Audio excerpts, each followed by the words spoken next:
Welcome to 1909 Games. My name is Jan, and today I want to show you A Boy and His Beer. It is an advent calendar game my wife and I did over the last 1.5 months, I would guess. So it was really not a lot of time, but advent is now, so yeah, we really needed to hurry up.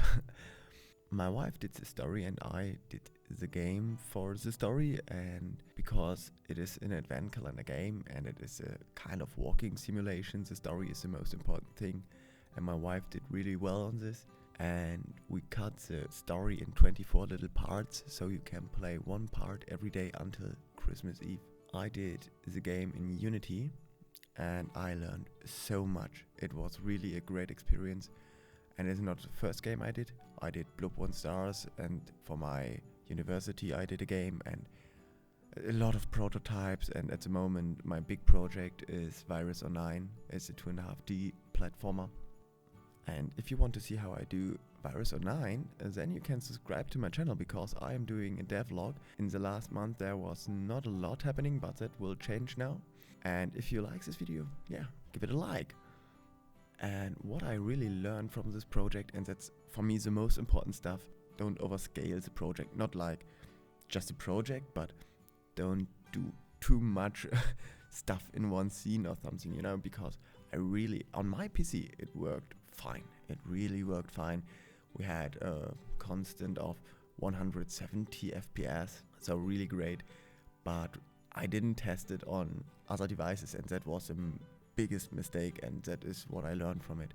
Do test it on really low-end devices, because my cousin was playing it and testing it after I finished it. He was like, it's great, but you can't basically play it on a not so good device, you know. And so I really needed to change a lot. I have done 2 versions now, so the original version, but for that you really need a good PC, and the other version is really with less stuff inside and so on. But since we had just 1 week left, it was really rushing through this. So it's not perfect, you know. It's really great. I'm really proud what we have done in 1.5 months, but we could really improve it for next year. But if you want to play it, the link is in the description. Yeah, it is for free and you can donate, but you don't have to. So hopefully you will have some fun.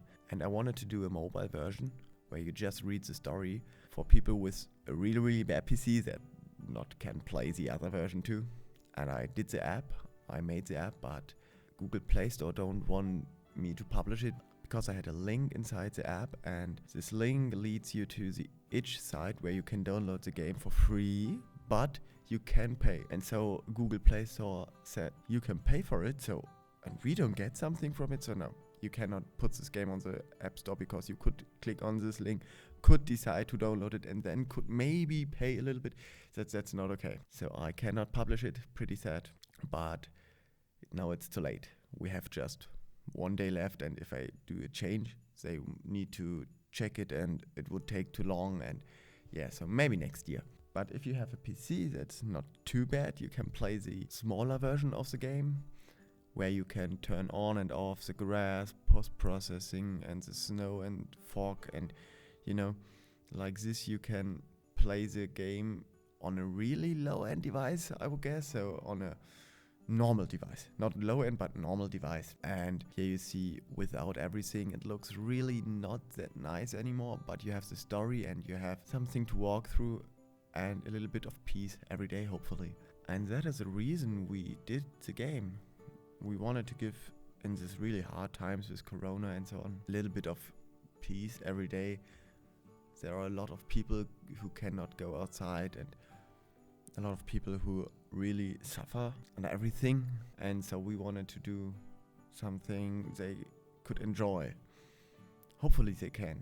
That's the reason why we did this game. And one day my wife came to me and said, like, don't we want to make a game for an advent calendar game? Wouldn't it be nice? And I was like, come on, 1.5 months, no, that's not possible. And then I thought, like, okay, maybe we can do it. And if we cannot do it, then it is for next year. So we just did it in 1.5 months, and it was a really hard time, because I have a little child, I have to go to work every day and doing the game and keeping the house. It is really a big thing for me that I was able to really finish the game. Basically, that's all I can say about the game. If you want to play it, you can download it on itch.io, link is in the description. Yeah, sadly you cannot play it on mobile, and if you want to, you can just read the story on the itch site too, so you don't have to download it. We just put the story in English and in German. And now I'm pretty proud to show you some footage of the game, and I really hope that there are a few people downloading it and playing it and enjoying it. If you like this video, you can subscribe and like the video. I will upload now on a more regular basis, and the next thing will be Virus Online. I will finish it hopefully next year. I think February, March, April, something like that. And then I will publish this game too. And after that I have so many ideas what I can do, but you know, it is just too much ideas in my head, and so I really need to think about it before I do it, because it will be a big task again and a month of work, and I really need to know which of my ideas I want to do for the next month. And I had a game on university for my final exam, and that was Shame Corey, and maybe I want to do this. It's a 2D platformer. I really enjoyed working on it, and I really like the style of the game and everything. So maybe this is my next project, but I have so much more ideas, so I really don't know. But I hope I see you in the next video. Bye.